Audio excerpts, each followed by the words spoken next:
So every conversation I have with people seems to start at the same basic problem. And the basic problem is somebody walks into the room, usually from sales or CEOs, some major stakeholder or partner, and says the magic words of, can't we just? Can't we just do something? And this has been exacerbated by AI because, we see all the amazing things that people are doing all the time, and there's a lot of hype and there's a lot of stories. And the reaction to the words can't we just is always the same. The first reaction is, I can't believe I'm hearing this again. The second reaction, the one we can't really help though, is you start thinking, because can't we just is fun. Can't we just is, virgin space. It is, there are no problems in can't we just, at least not yet. The stuff we're working on now, that's boring. I mean, it's interesting, but there are problems with it. And we know the problems and we're trying to deal with them. But the can't we just is a new space where things might be magic and just work. So even though we know better, even though we should know we should say no or not yet, or let's be cautious and think about this a little bit, we can't help thinking about what happens next in the can't we just. So we start thinking about things and we start thinking about, can we actually do this? Is this idea something that can be done? We start thinking about how much effort is it? We can think about, is this more important than what we're already doing? What would we stop? What would we delay or not do? This is the thing that people forget to talk about a lot of the time, but it is something that we need to think about. We think about what else might this impact. We start with, can we just do something over here? But usually there are other systems, there are other things that are going to be impacted by this that we don't think about straight away. And finally, we think about, hopefully, how does this affect the strategy that we have in place, the strategy that we discussed a while ago that we all agreed on, that is the most important thing for us as an organization. This can't be just as opportunistic. It's just, we can do this. It's just something. It's just 5 minutes. It's just an hour. It's just a day. We can do this and everything else, can't we? This implies something, though. This implies that we actually have a strategy in place and that it's well understood. So we're absolutely going to talk about the AI conversation and the can't we just conversation and how to do it. But I want to spend a couple of minutes talking about strategy first, because it is really important and it underpins this second conversation. And, we have this strategy conversation all the time. Companies get up, they present a strategy. They've usually gone off to an offsite of some sort. If you're in a leadership team, you've been part of this. And then you come back and you talk to people and say, this is the strategy. This is what we're trying to do over the next quarter, half year, 3 years, whatever it might be. And then there's usually somebody off to the side who asks a question and says, I don't understand what you want to get to this number, you want to get to something, but how is this helping us make decisions along the way? How can I use this on a day-to-day basis? That annoying person, that's usually me actually, because the strategy is often incomplete. Lots of companies think they have a strategy, but they don't actually have one. And there's a good reason for that. It's because they don't know what strategy is. And it's one of those words that we all think we can define, but we've had problems defining it in the past. My favorite definition of what are the components of a strategy comes from Richard Rummelt. He wrote the book Good Strategy, Bad Strategy. Some people love this book, some people hate this book. I don't really care. I love this, and I will have no opinions about the rest of the book. But what he says is that he calls the kernel, what he calls the kernel strategy, has three elements in it. It's got a diagnosis, a guiding policy, and a coherent action. And if you're leaving any of those out, it's just not a strategy. And that makes a lot of sense. It feels good. It's a strong definition. But there is a fundamental problem with it, is in that the words diagnosis, guiding principle, and coherent action are things that can be very misinterpreted by people. They're open to discussion and open to different interpretations. So I want to dig deeper into this, just briefly. So there's that diagnosis, guiding policy, and coherent action. One of my friends, Asaf Meir, had a better way of putting it, said these are actually questions. It's, where are we? Where are we going? And how do we get there? That's a lot more concrete That's a lot easier to understand and it gets everyone on the same page. And the problem is that not every company has these. And they should. If you can write a user story, you can write a strategy because these three elements go into every user story. Another way of looking at them is saying this is a fact, an ambition, and a hypothesis. Where are we now? That should be a fact. That's work that you can do and an analysis that you can have. The ambition, where are we going? Are we going someplace that's 5% better, 50% better, or 500% better? That's really important. Just saying we want to get better at something doesn't give you the information you need to make good decisions. And then the how are we going to get there? That hypothesis. We are here. We want to get to there. This is how we think we're going to work together to get there. That is incredibly important because otherwise it's open to interpretation by different teams or different members of the teams. And you don't get people working coherently together. There's no coherent action in the organization on how to achieve it. And most of the problems I see in companies uh, comes from this lack of understanding, this lack of having all three of these bits.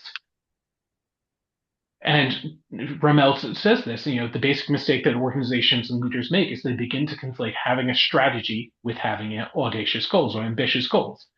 So they say, we want to get to 10 million ARR, 500 million ARR. We want to get to 20 new customers. We want to get some big number, some big revenue or customer number in the next, 6 months or a year. It is important to have that. It's critical to have that. But that is not all that there is. You need that other piece. So when I work with organizations a lot, I see this and I say, right, we have the ambition. It's incredibly important to have it, but we need to do something about it. So the diagnosis I do, I'm guilty. I'm a consultant. I work with companies about having better conversations, about setting up a better environment so that they can actually achieve what they want to achieve. How do we make their product team successful? How do we make the company successful? So I've got a 2x2 because consultants and 2x2s, of course, right? So my 2x2, very, very simple. It's designed to be used very, very quickly with people. First is, do you actually have a strategy? Is it intentional or unintentional? Are you being proactive or reactive with your strategy? So if you set something out and said, this is not only the ambition that we have, but this is how we intend to get there. And you'd be surprised at how many companies are not very intentional about it, that they change every time some new piece of information comes in. And that's not to say that change is bad. Change is fine. When you have new information and it changes fundamental assumptions about your strategy, you absolutely should change, but it needs to be deliberate. And the other side is you can't just have the strategy, you have to tell people about it. And there are lots of places where that strategy has not been well communicated. It's not well understood throughout the organization. And there can be reasons for this. If there are times when you specifically can't communicate things because you're dealing with sensitive information, it's usually around M&A activity and mergers and things like that. That does happen, but that is a very specific exception. You want the strategy to be communicated. And what that does for you when you're intentional and communicated, it gives you a set of principles that allows aligned decisions to be made at the appropriate levels of the organization. That means your developer knows when it's their turn to make a decision and when it's the appropriate decision to make, and when they need to ask you as the product person a question. Your designer knows when they should be making a decision and when they should be asking you or involving others. You know when you should be making a decision or asking others, whether it's something too specific for you or something that is bigger than you have the remit or the information to understand. When you have a well-oiled, well-functioning organization, people understand what decisions they should be making, what they should be talking to other people about, how to communicate and collaborate well. And I have a whole separate talk about moving your organization from any of these other quadrants into this. We're not going to do that today, but this is important to set up the conversation that we're having about having better discussions about AI. So let's go back to this can't we just? Because the can't we just discussion, the question implies something, especially with AI in the mix these days. It implies something new. It implies not can we just do this little thing, it's can we do anything? But now with AI, we've got magic pixie fairy dust. and you can just wave your wand and go she-bibbity bobbity boo, and there, we'll have it. We'll have it tomorrow. We'll have it next week. It's easy because that's what the hype says. That's what every article says. If you've taken Ed's course, you know it's not that easy. There are lots of things you can do. There are lots of things you can do faster. There are lots of things you can explore, but you can't just make magic happen by waving a wand. It's not to say AI is bad. There are lots of really wonderful things that we can do with it, and we are going to come to that. But we need to have the appropriate discussion about it, both at the product development team level, but also at that C-suite boardroom strategy level. So really what we're coming back to is that question of how do we have better conversations? And I have these kinds of conversations every month. I have two groups that I do this with. I've got one called Products in the Ether. I see a couple people from that here in today. It's just a bunch of product people talking about whatever's bothering them. And then I do one with CPOs every month at cpo.social as well. That one is by invite only. And the way that we approach this, the way that I'm going to talk about today, is specifically came out of a conversation I had last summer with some of the CPOs. And we were talking about this can't we just problem, somebody walking in saying, can't you just wave your magic wand and make this happen? And we came up with the idea of applying a framework that we know pretty well, that you may have seen before. And if you've seen this word, but you've never heard it pronounced, by the way, it is pronounced Cynefin. Why is it pronounced Cynefin? Because it's Welsh. And that's all you need to know about why it's Cynefin. It is Cynefin. Cynefin is a framework that was developed by this guy, Dave Snowden. He's a grumpy looking fella. And it is, in theory, fairly straightforward and simple. It kind of looks like a 2x2. It's clear, complicated, complex, and chaotic. It's got this other thing of disorder in the center, so it makes it not a 2x2. Strangely, it starts in the bottom right and goes counterclockwise in terms of complexity. But the main use case for this is to look at systems and to understand the characteristics of systems. And that understanding is key to the kind of discussion you want to be having with people, both at the technical product development level, but also at that strategy level. It is a really simple framework when you strip things back for it. So that's what we're going to do, because people can take this as they can take anything and make it extremely complicated or hard to understand.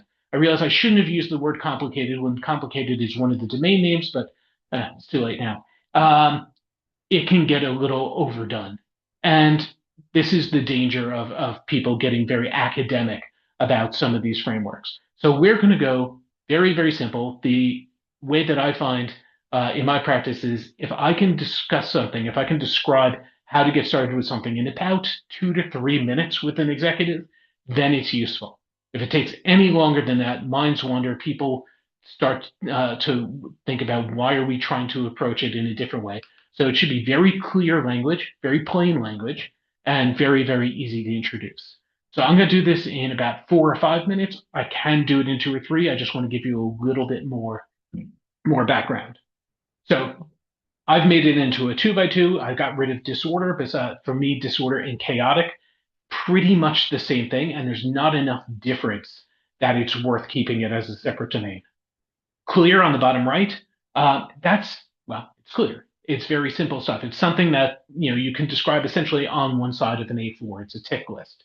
It's something that it's deterministic, easy to describe both where you're starting, where you're ending, what the result looks like, what a good result looks like, and the steps to get there. Complicated is basically the same thing, just more of it. It's like a really tough Lego set. It's deterministic. You have all the bits and capabilities to do it. You know all the steps. You can describe them really well. It may be fiddly and long, but if you follow all these steps, you will get from A to B. And there's lots of systems within organizations that work that way, and lots of systems that for new product development that potentially work that way. Complex is where it gets a little more interesting for me.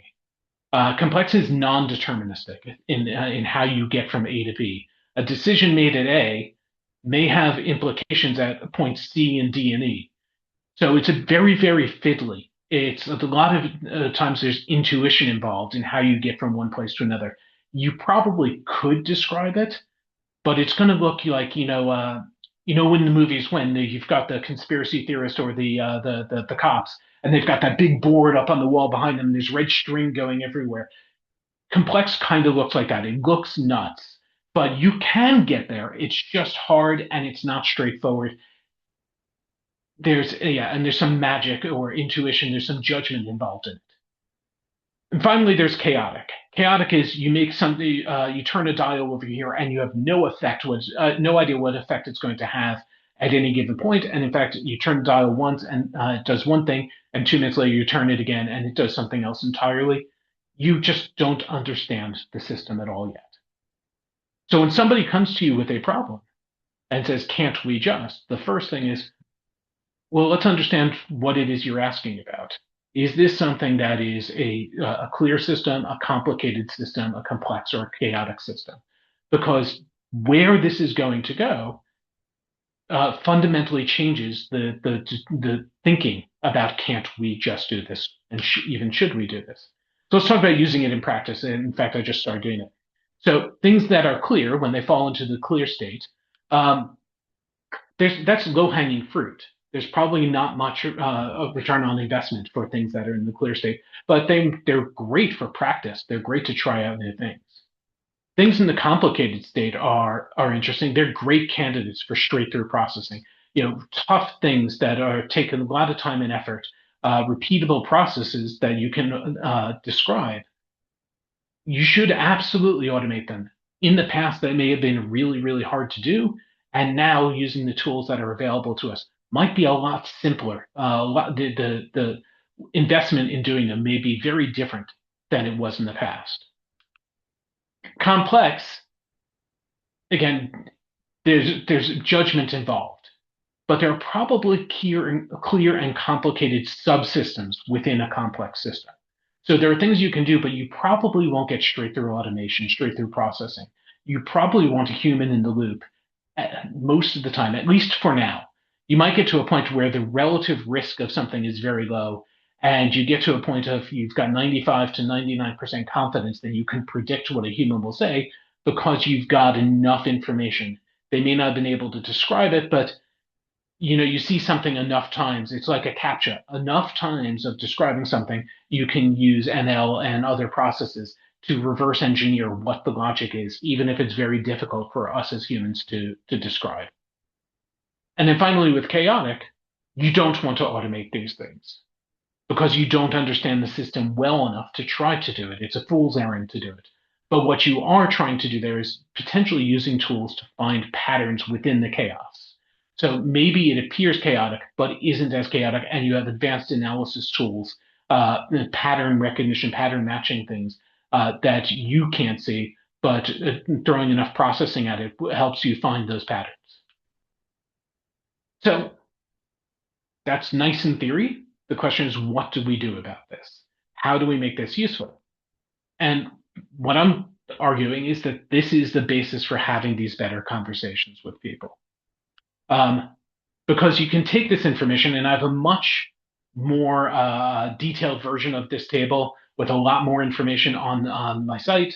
If you go to the URL at the bottom, there's also a QR code at the end, but so don't worry about it. You will get all this, the slides and everything else. Using this information, determining is this something that which domain it falls into, there are some simple rules of which technologies are probably the best to use with that type of thing.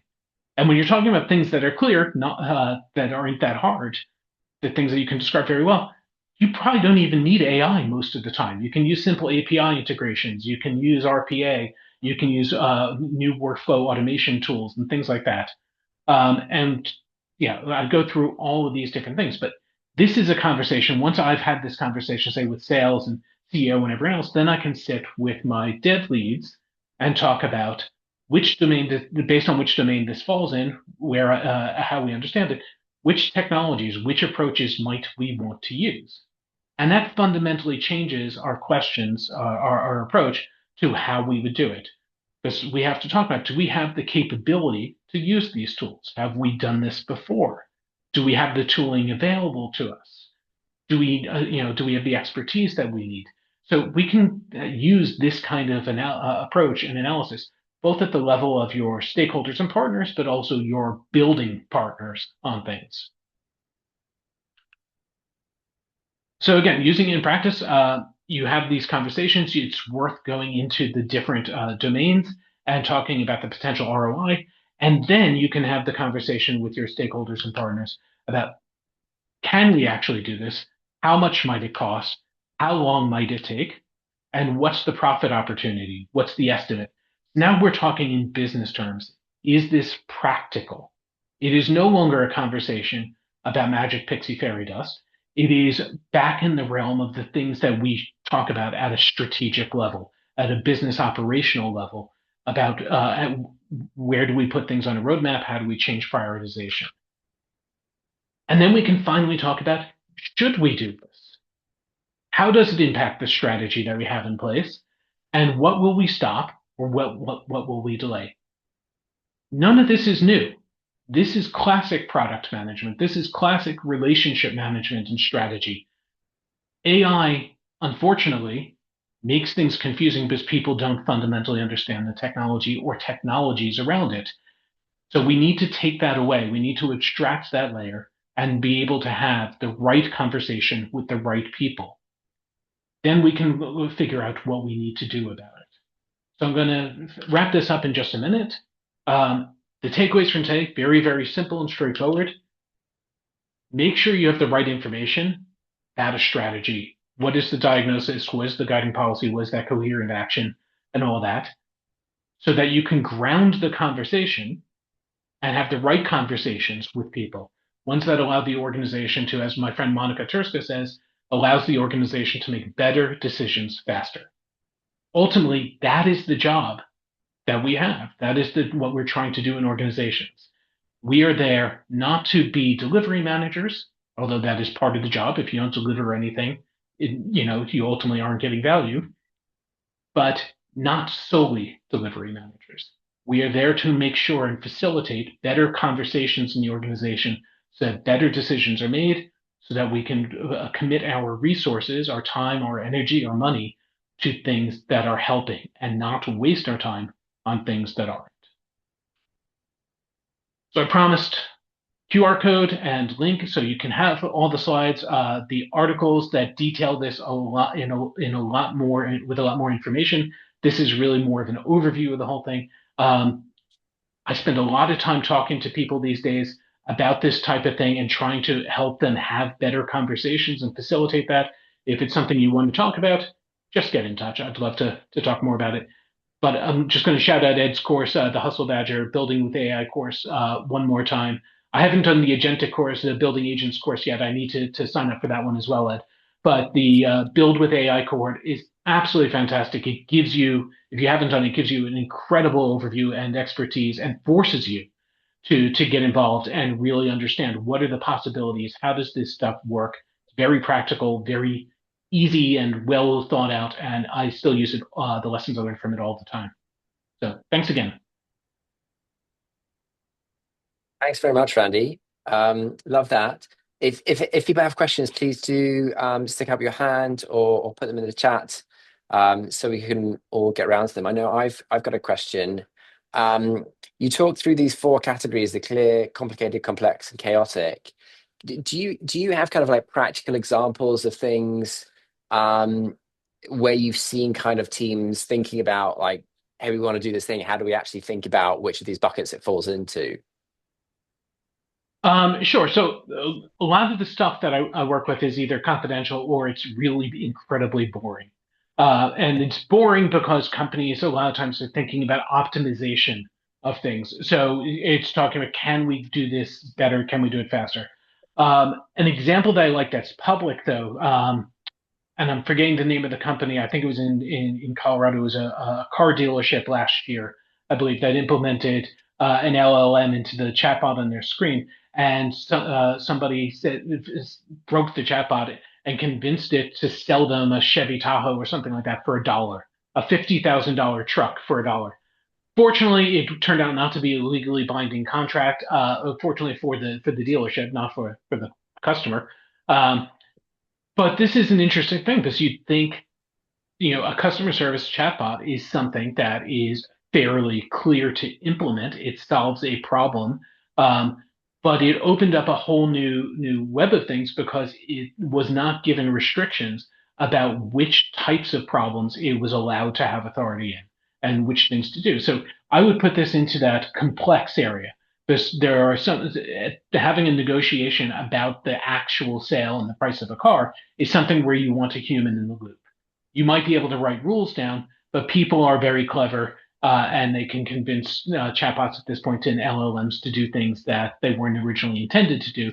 So maybe you could get to the point of negotiating a potential deal, but ensuring that the chatbot was not authorized to commit to anything and would always escalate that to a human to make an actual determination and finalize a negotiation, for example. Um, there's the other side of it is there are things like lots of things with medical technology where what we're seeing right now is that human plus machine learning is much better at diagnosing certain scans, MRIs and things like that. It can notice things, and the two together work really, really well. At some point, maybe there will be enough evidence, there'll be enough information that humans will not be needed to do so much as to think as critically about it. So it's going to be interesting. I don't know where that is. I would want to set the bar for that incredibly high. But obviously, mistakes are going to be made by humans. They'll be made by machines. But we wanted to get the best of both on something like that. Yeah, super. I have other questions, but I also want to give other people a chance to jump in. And I'm sorry, I don't have the chat up in front of me. So if you're putting in the chat, I can't see. But I'll ask Ed to just nominate people. I will prioritize other people's questions over my own. I'll jump in with another one though.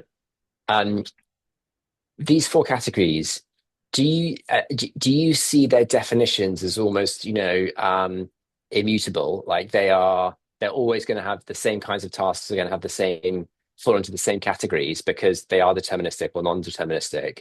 Or do you think the kinds of things that fall into these categories will change over time? So as, I don't know, like models get more sophisticated, actually some things that used to be complicated are now simple just because the technology that we've got to apply against them is more sophisticated. Yeah, so I don't think the categories will change. I think the technologies and the approach we use to solving those domains will change. Um, so the table that I've got feels right. I've worked with other people on it. I've had people sense check it. It feels right now, but it's going to be different in different environments. And as technology changes, there's lots of things right now. You probably could use AI to do lots of different things, but sometimes it's overkill and you're spending way too much money. You could be spending God knows how many tokens on something that you could do with a simple API call, with RPA, with other approaches that are much simpler to do. Um, and there are things where the level of risk is going to be very different. One of the things we did is in the chaotic domain, we actually broke it down to say there are things that you want to do for internal operational excellence and the other side for when you're doing external. So I wouldn't want to put something in the chaotic domain into production straight away, but I might want to build something quick and janky to do something like I used to do with a Figma prototype or paper prototype testing and things like that, and get in front of people and get some feedback and see what can I learn from it. Um, but yeah, I think the domain definitions might not change very much, but what goes in them and what qualifies them for what we can do with them is definitely going to evolve. Yeah, super. Thanks. Alison, you've got a question. Yeah, thank you. Curious, Randy, how you then take teams or leaders through the next steps then. So you have this information, and how do you, in an effort to keep things moving, talk through prioritization and, taking all this then into that consideration and getting that clear path forward? I'm going to answer you. I'm just going to walk away for 1 second because this TV that I'm looking at in this room, I'm not used to this, it says it's going to turn off in a moment. It might do. If it does, I'm just going to move over to my laptop. So apologies about this. So the question is, how do I? What's the next step with this? Honestly, it's about making sure that the executives in the room sometimes feel like they're going to be left behind because they don't understand certain aspects of the technology. And so they say, can't we just? And if you can take that conversation and bring it back to the level of things that they do understand where they're contributing, and you can, as the intermediary between technology and business, if you can ensure that you are bringing the right amount of information to the room and talking their language, and saying, this is how much effort, this is our expertise, this is our level of competence. Like we usually use things like rice and other types of prioritization, and there's a confidence thing in there, and there's an estimate, and these multipliers, they're all crap. We're making them all up. This is trying to give you a way of having that conversation better. I'm in Oxford right now. I took the train up from London today and was reading Rich Miranov's new book on the way up. And it's called I forget the name of it. It's something about money stories. And the idea is, how do you have a better conversation with people so that you can prioritize appropriately and saying, is this a four-figure, a five-figure, a six-figure, an eight-figure opportunity potentially? What is the potential opportunity? What is the risk? What is the capability? If you can boil it back down to that and give everybody confidence about that, then whether you're using agentic or LLM or RAG or this or that doesn't matter. You don't really want your salespeople talking to you about whether you should be using Rails or React. You don't want them talking to you about the specifics of AI either. But they will if you're not having a proper conversation with them about the opportunity space and why you would do things and why you would change the strategy. So really, it's about reframing the conversation in the first place and trying to give people a way very, very quickly to understand what is it they're talking about in a way that they're comfortable with, and giving everyone the confidence that they can contribute at an appropriate level and they're not being left out or left behind. Thank you.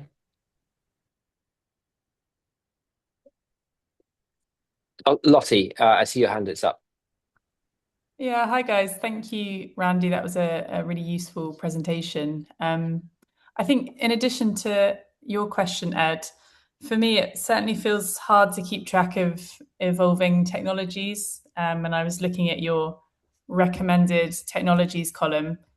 What do you think is the right level of knowledge that a product manager should have to ensure that people listen to you? That's a great question. The way I usually describe it is I need to have just enough knowledge to be appropriately dangerous with my development team, as in, I should know when they're lying to me. I should know when they're fudging things around, but I don't have to know the details of everything. I need to know enough to be able to ask the right questions at times.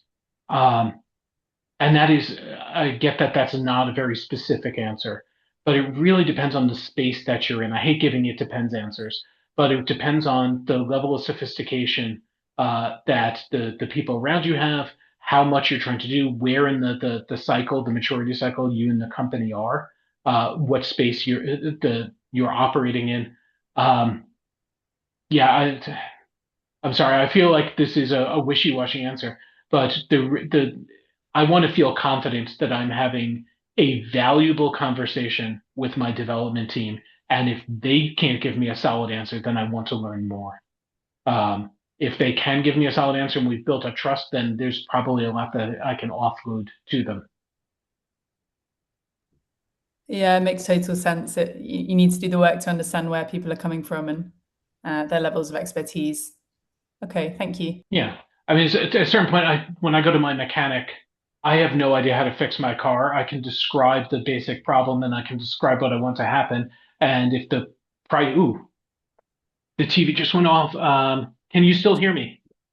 Yes, we can still hear you. Can you still see me? Yes, we can still see you. Okay, then I can't see you, but that doesn't matter. Yeah, so when I go to my mechanic, if he tells me it's going to cost $5,000, I have to make a decision of, is this still important? Is this something I care about? Is my car worth that much to me? If he tells me it's $50, I'm going to be, or £50 in the UK, I'm going to be delighted. But if he gives me a number in the middle, I have to ask the question of, do I really need this? Why is it that? But I don't know the first thing about cars. So it's kind of I feel the same way about any technology ultimately. And then I saw you had a cheat sheet on this. Did you want to answer that one a little bit? Yeah, we do. If people are looking for a quick kind of resource, then we do have a cheat sheet of common AI terms that is worth checking out. So I've stuck the link in the chat. I would also say, you can ask LLMs this. They're really good at explaining these sorts of things. And it's certainly one of the big benefits I've found over the last year is just having a kind of constant like coach and someone who will patiently explain things to me. That said, there are some concepts like MCPs, which even speaking to LLMs took me, several weeks, even months to really get my head around. And it wasn't until I actually kind of went and built some simple ones myself that I understood them. So I think for a lot of these systems, if you are trying to really understand them, then spinning up a kind of a very simple project where you get to use them, whether that's in, N8N or your favorite kind of vibe coding tool, this does give you an understanding on a much deeper level, assuming you have the time and the inclination to do it. All right. Any other questions today?